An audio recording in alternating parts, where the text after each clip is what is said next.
চরবিজয় এসে নেমে নিছি।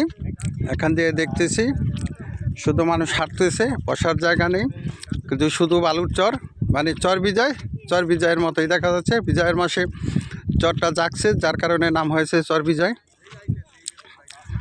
তা মানুষ শুধু হাঁটা ছাড়া দেখার মতো কিছু, শুধু চর আর চর। এই চর দেখার জন্যই মানুষ বিভিন্ন প্রান্ত থেকে এই চরবিজয় দেখার জন্য আসতেছে। এখানে দেখা যাচ্ছে যে কাঁকড়া, নাকি লাল কাঁকড়া এখানে দেখা যায়। কাঁকড়া দেখতে পাচ্ছি না, কিন্তু কাঁকড়া বিভিন্ন গর্ত দেখা যাচ্ছে, যে সেই জায়গায় কাঁকড়া ওঠে আর বের হয়। এলো কাঁকড়ার পদচিহ্ন। কাঁকড়া দেখা যাচ্ছে না, মানুষ শুধু হেঁটে হেঁটে চর দেখতেছে।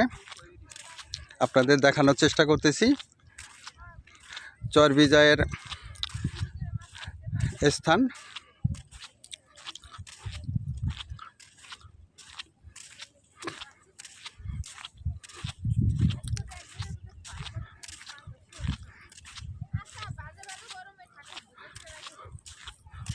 বিভিন্ন প্রান্ত থেকে দর্শনার্থীরা তারা চরবিজয় দেখতে আসছে। প্রিয় ভিউয়ার্স,